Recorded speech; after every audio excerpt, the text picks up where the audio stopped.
rated mature audiences only. Viewer discretion is advised.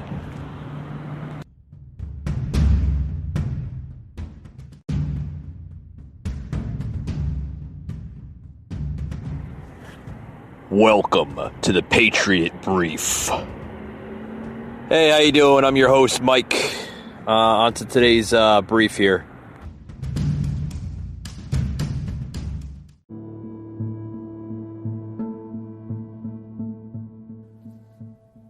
Hey guys, welcome to another Patriot Brief. I'm your host, Mike. On to today's show. Got a lot to talk about in a very short period of time. Today, what am I doing today? I'm having a cup of coffee. Just enjoying life, right? This past week has been crazy. What's there to talk about? I mean, the stimulus, seeing another stimulus proposal going through, that's chaotic.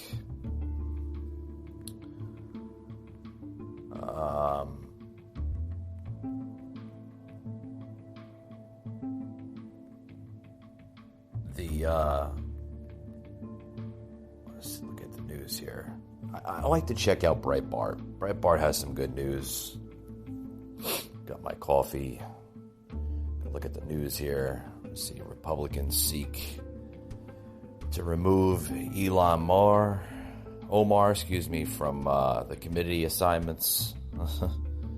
What else is new? This woman has been radicalized since the moment she started, right? Pretty much. For anti-Semitic conspiracy theories. Oh, wow. Well, let's see what's this here. Because this is some big stuff right here. They've been trying to get rid of this woman for the last, few years now. Several House Republicans want to remove far-left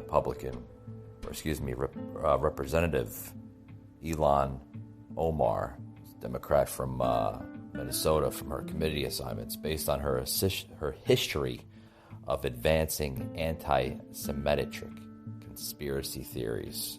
The newsmakers are seeking her removal by way of an amendment to counter a measure from Democrats to remove the representative.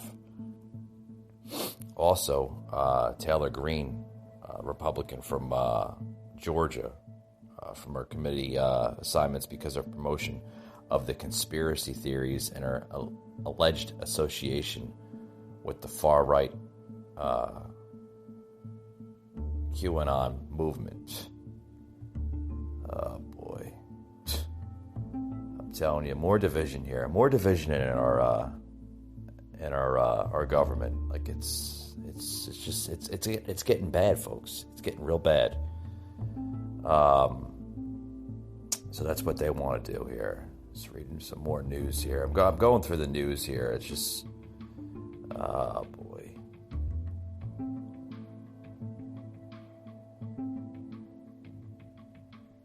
Here's one right here. Biden order on Central America offers aid. Biden wants to give more aid to foreign countries. Obama did that too, in his tenure of presidency. So we're seeing the same thing, folks. We're seeing the same thing. One of the President Joe Biden's 3 executive orders issued Tuesday, just yesterday, folks, offers aid to help modernize Central American countries, but also promised to extract many of their productive young people for uses in the United States. Oh boy. We cannot solve the humanitarian crisis at our border without addressing the violence, Biden says. So Biden wants to give more money to foreign countries. But he's promising to work closely with civil society. I'm telling you, folks, this is...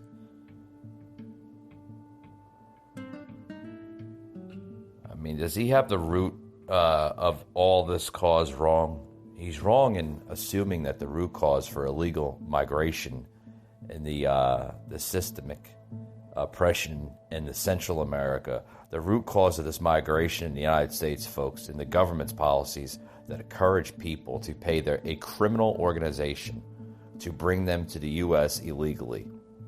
This is bad, folks. This is bad. We are seeing dangerous policies rolled out, I think, in this new presidency. The Democratic Party, folks, they encourage this damaging migration. The Democrats expect the migrants will reward them with votes once they can be converted into citizens.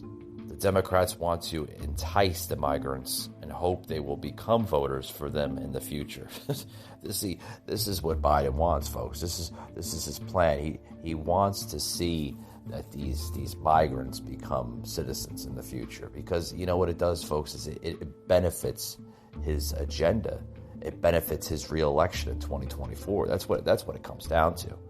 That's what it comes down to. See, the Democrats, they're not the same Democratic Party from the 60s and 70s and even before that. The Democratic Party, folks, has gotten unhinged. It's terrible. It really is.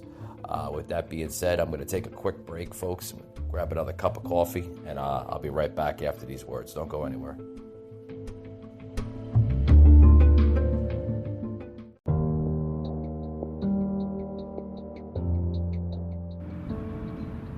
Hey guys, show today is sponsored by Spotify. Spotify, what a great app. Not only do I use it for my show here, the Patriot Angle podcast, and also the Patriot Brief, but I also, in my leisure time, love to listen to the podcast on there as well, with the shows, even the music.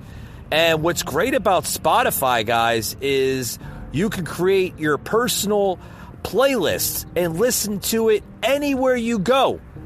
If you're low on data, or if you just don't want to use your data, you can download your playlist right to your phone, your iPhone, your Android, and listen to it offline. So you don't really need to listen to it with your data on your personal phone's carrier service. What I also love about Spotify is their premium service. The premium service, folks, if you're not into the ads, sign up for Spotify Premium. What is it? It's basically their upgraded service on the app, and you can bypass all the ads, because trust me, folks, there's times where I don't even like listening to the ads on any of the platforms today that we have today. So download Spotify. You're going to love it, folks. It's like cutting edge. Everything you could possibly think of, it's on the Spotify app. Podcasts, shows, music, everything. Download it today, guys. You'll love it.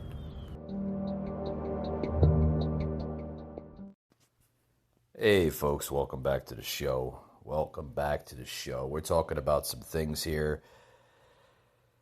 Figured I'd grab another cup of coffee, and just read the news here with you. What's trending in the American news here?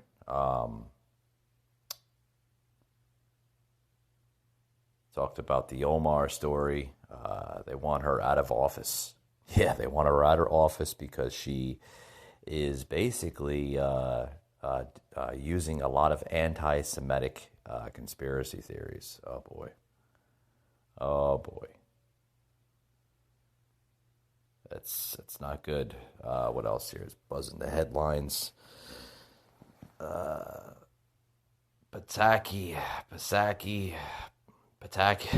I can never understand what this woman's name is here. It's a weird name. Pasaki, is the P silent? Who knows? But anyway, she walks backspace for a snob. Oh boy, this the White House press secretary Jen Psaki walked back her snob of Space Force on Tuesday, but did not apologize. Oh boy. She says, we continue looking forward to the continuing work of the Space Force and invite the members of the team to come visit us in the briefing room anytime to share an update on their important work. The press secretary wrote on Twitter in response to the uproar over her comments earlier in the day. We look forward to continuing work of the Space Force and invite members of the team to come visit us in the briefing room anytime to share an update on their important work. We're going to circle around that, right? Everything seems like they're going to just circle around it. But what else is new with this here? We got a sound clip here. We're going to play on the Patriot Brief. Paul, sound clip number 7, please.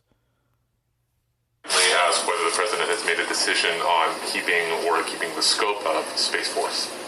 Wow, Space Force.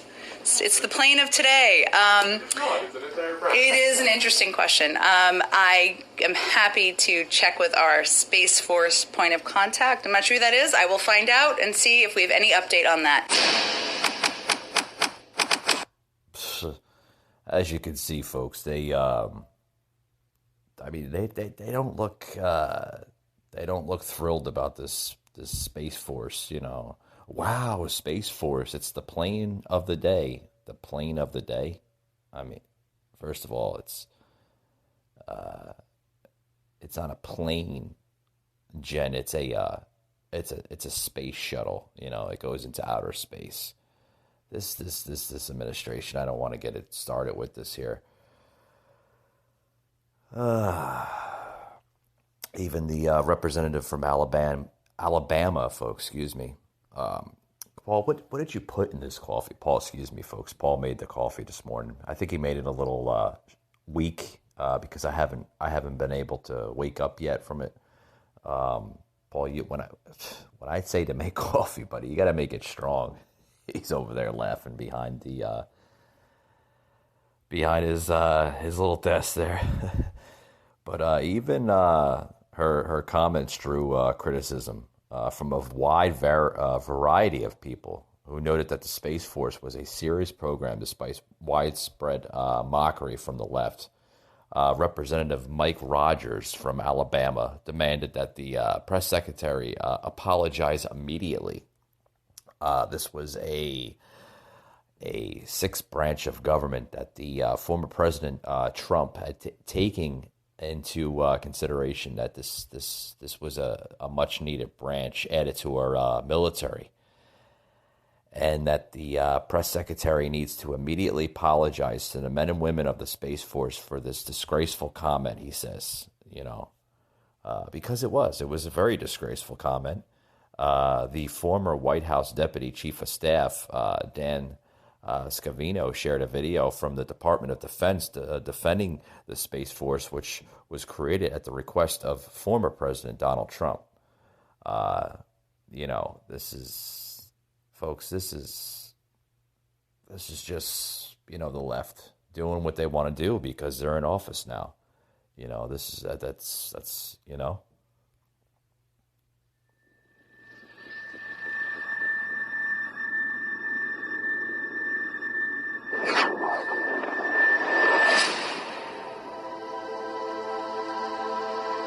Today, space is essential not only to our way of life, it's absolutely critical to the modern way of war. GPS, ATMs, cell phones, gas pumps, traffic lights, power grids, guided missiles, surveillance, RPAs, ground combat control. There's no such thing as a day without space operations. You just don't see them. Earth is only half the battle. Cyber attacks and jamming of our satellites. Microsatellites that can create a debris field. At 17,000 miles an hour, a piece of metal the size of a coin can be weaponized. Now is the time for a military branch with a clear and singular focus on space. A military branch that protects the hopes and dreams of America and our way of life as the space domain becomes more and more contested. It's time for another giant leap. The United States Space Force is being built from the brightest minds across the space operations of the Air Force, our joint services, and the private sector. We aren't just getting ready for the near future, we're getting ready for the 22nd century. When our enemies ask, what if? We will have an answer. When foreign powers can build bases on the dark side of the moon, when private companies are inventing a new economy beyond our planet, we need to stay one step ahead of the future. The future is where we'll make history. We will fight in an environment with no up or down, no left or right, where there are no borders and nowhere to hide. Our Space Force is defending our country, here on Earth and wherever our mission takes us. As commerce and exploration expand, we will imagine the unimaginable, anticipate the inconceivable, and prepare for the impossible. We won't just... All right, folks, just wanted to stop it there. I just want to play a quick little sound bite there. I hope you all enjoyed that.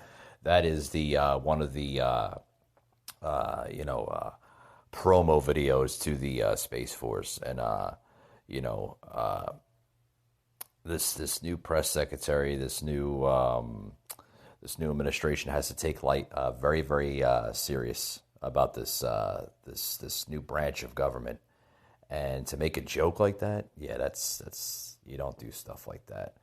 So moving forward, see here, the news today, folks. This news of the week is just crazy. Here's AOC refusing to protect other women by naming attacker. Jesus Christ, this woman. Does this woman have any type of mental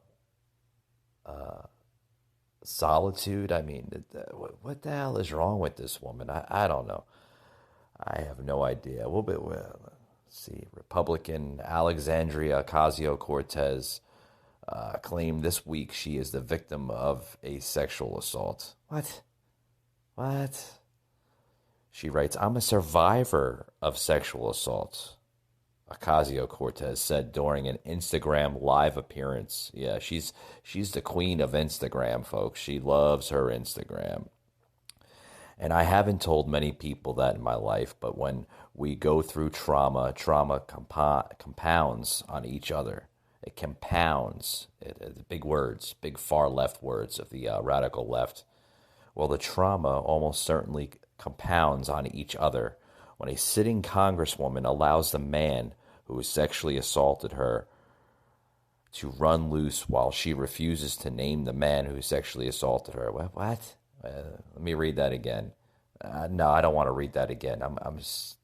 I scratch my head on that. I scratch my head on everything that this woman says.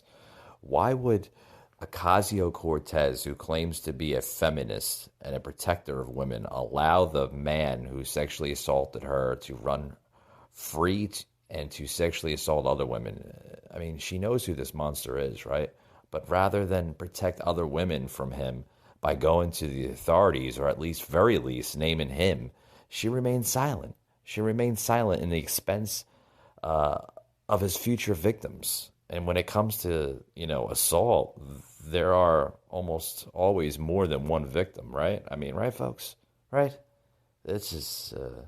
So what we have here, folks, is a congresswoman who is unnecessarily silenced, almost ensures other women will be victims of this man's future assaults. I don't know. But she writes here in closing, I'm sorry, but in this hashtag #MeToo era, there is simply no excuse. Yeah, but there's no excuse, folks, for this, Cortez to remain silent, to allow this monster to run free and prey on other women, when this man could be, possibly charged for his crimes and also put in jail. It's perfectly understandable, folks, for an assault victim to remain silent, especially a sexual assault victim to remain silent at first. But to let this go and don't say anything up until now, I mean, what is she waiting for? I mean, oh boy, I tell you, this is...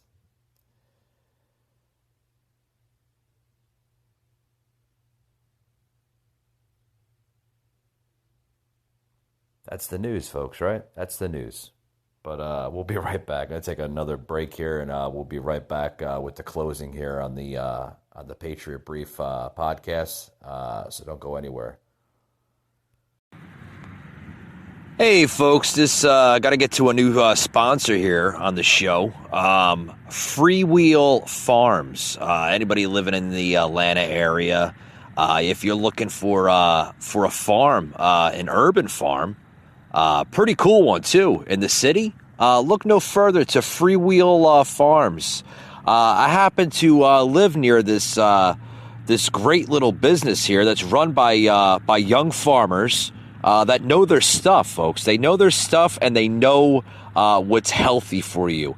Head over there to Freewheel Farms. You can even check them out on their Facebook, Freewheel Farms, or freewheelfarms.com.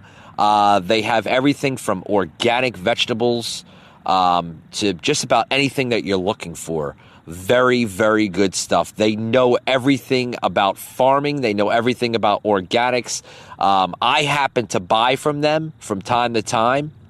And they're very, very well down-to-earth type of people. So if you're looking for a good farmer's market even too, head over there to Freewheel Farms in Atlanta, Georgia. Folks, this is a really, really good small business. And if anything, any time for supporting a small business, that's the company to support. And I support Freewheel Farms. So head over there to today and basically check them out.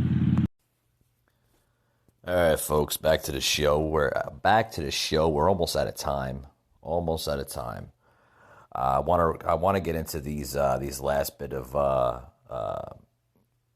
stories here on the brief. Because these stories, I mean, they need to be heard. Let's see here. See the Lincoln Project. I don't want to go through that. Boy, I tell you. Let's see. Netflix leaves. I don't get Netflix. There's one story here I want to go into. The Dr. Doom. Yeah, that's the they're calling him Dr. Doom, which is the quack doc out of Washington, Dr. Fauci. He is Dr. Doom, right? I mean, he's been saying things about this COVID thing that, it's this crap we've been, going through for the last year that just doesn't, some of it just doesn't make sense, folks. Doesn't make sense. Dr. Fauci is now saying to avoid large parties at the Super Bowl, right? This is the same doctor that said the same crap for Christmas and Thanksgiving, and even including New Year's, to avoid large crowds, right? Dr. Fauci is encouraging people to watch the Super Bowl. He just doesn't want you having a party to do it. Well, how the hell are you supposed to, celebrate the Super Bowl when you cannot commit to a party?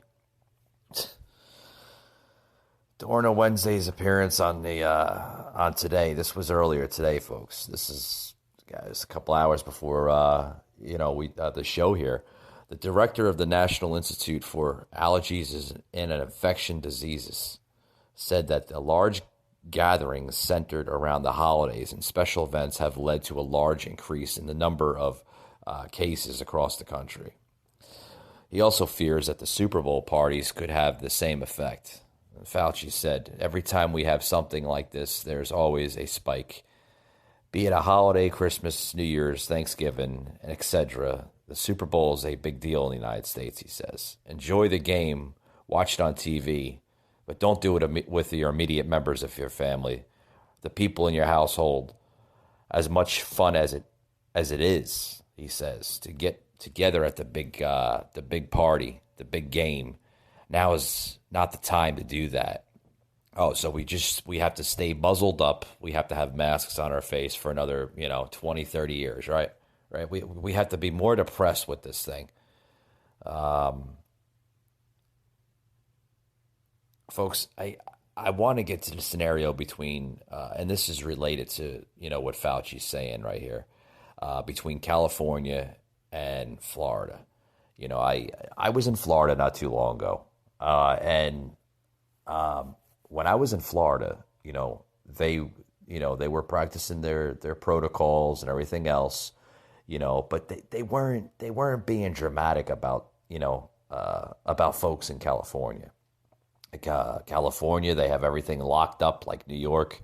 I mean, it's notable, folks, that these states like California and New York are enacting the strictest social distancing measures.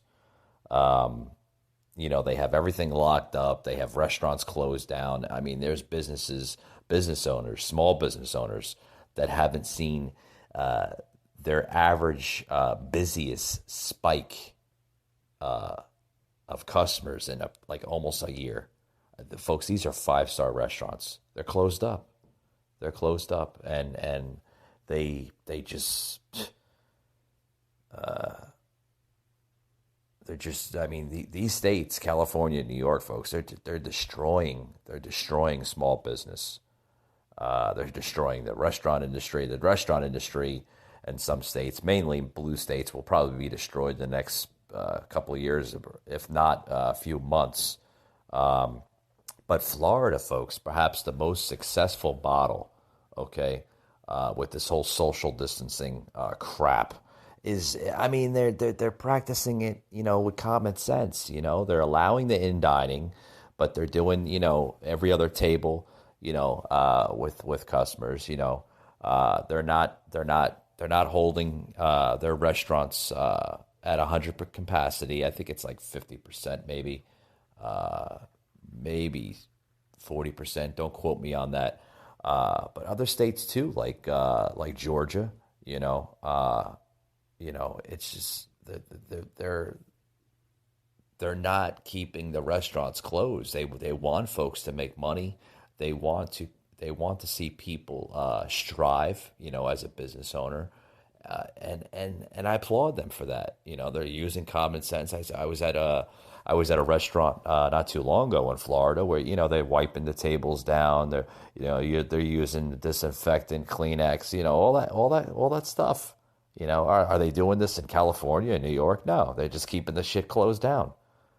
So, this coronavirus, folks, has been playing a big part on a lot of people's lives. There's a story here. Florida Governor Ron DeSantis launches an ambitious crackdown on big tech. And we were just talking about Florida, and I'm going to close it out here to the show because this is what I wanted to get into. I wanted to get into the big tech story here, and I'm also going to talk about that later on tonight's special Facebook Live episode. I hope you all tune in for that. I'm going to have a special co-host on the show later on tonight, roughly about 7 p.m. tonight on the Patriot Angle podcast. It's my other podcast here. It's the Patriot Brief. But Florida Governor Ron DeSantis launches ambitious crackdown on big tech. Oh, yeah, you got to listen to this. First, just want to express our condolences. We had, we believe, 3 FBI agents that were killed while serving a warrant down in Sunrise, Florida. We're still getting more information on what happened, and we'll have more to say at a later date. Today, I'm here and pleased to be joined by a number of our great legislative leaders, as well as the Lieutenant Governor. I want to thank Speaker Chris Sprowls and President Wilton Simpson for all that they're doing, as well as Representative Blaise Ngolia and Senator Danny Burgess. So thank you all for being here. Florida. All right, I'm gonna fast forward here in a little bit, folks. But what he's talking about is he wants to launch an ambitious crackdown on big tech. He says the major push to curb big tech's political bias and censorship today. Folks, big tech is out of control. If you do not like the censoring, like I don't like the censoring, you're not in the you're not on the ship alone because this has to end here. More on the Florida governor. I think he's the first governor to do this. All right, Paul? Yeah, that's crazy. By Amazon, Google, and Apple. What about the 88 million Americans who chose to, quote, follow President Donald Trump? Sorry, content moderators on Twitter pulled the plug, as did a different set of, quote, moderators at Facebook. This is the case even though leaders like Ayatollah Khamenei have been permitted to use these platforms to do things like call for the destruction of Israel and the elimination of Jews. Core issue here is this: are consumers going to have the choice to consume the information they choose, or are oligarchs in Silicon Valley going to make those choices for us? No group of people should exercise such power, especially not tech billionaires in Northern California.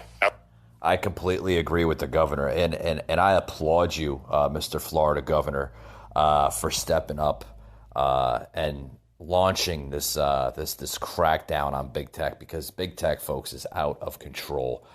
Out of control. They want to censor you because you don't agree with their agendas. Since when is companies like Facebook and Twitter and all these other companies, Instagram, the governor even mentioned Amazon, the so-called Ayatollah of rock and roll. I mean, it's an Ayatollah of government, pretty much. I was trying to say. I just wanted to put that Ayatollah rock and roller there, big old joke there. Since when are they the government officials to say, oh, we don't agree with you. You voted for Donald Trump. We're going to censor you. We're going to censor you. We're going to block you. We're going to put you in Facebook jail. We're going to suspend your Twitter account. Folks, these people are out of control. They're out of control. It's now being identified as big tech companies as the leading threat to American democracy and the freedom of expression today. I totally agree. Mandatory opt-outs from big tech's content filters, a solution to big tech's censorship, was first proposed by this new president here, Biden, and the private right of action for citizens against tech companies that violate this condition. This is crazy, folks. They also implied that there's going to be fines of up to $100,000 per day. I'm telling you, crazy. This, folks, is the widest and most aggressive range of solutions so far proposed by any U.S. state to tackle the problem of tech censorship. And Governor DeSantis of Florida coming forward with this is great. This is great. We need to see other leadership basically launching their own statewide issue against big tech, because big tech, folks, they're out of control. They're out of control. We began as a group of upstart companies with this, right? I mean, that's what the governor said. They started off as an upstart company from the west coast of Florida, and then has since transformed into an industrial of monopoly of communication platforms that monitor, influence, and control the flow of information in our country and among other citizens. They're censoring you. They're regulating you. They're silencing you, folks. This needs to stop. This needs to stop quick. And I'm going to get into this later on to today's show here on the Facebook Angle podcast with my special co-host. I'm not saying his name, but I'm going to leave it a surprise. It should be a good show. You tune in later on today. But I mean, this is what it is. It's turned into a big tech cartel, and this has to stop. I mean, it has to stop, folks. We cannot continue to censor our American citizens and people around the world for views and thoughts. I mean, what happened to free speech? Free speech is I think, folks, is dying out. With that being said, folks, I'm going to close it out right there on the brief. Hope you all enjoyed our episode today, and tune in later on tonight on the Facebook Angle podcast, as we're going to be doing a special Facebook Live edition. Should be a great show. With that being said, folks, I hope you all have a good week, and we'll see you on the next one. Thanks, guys. Thanks for tuning in.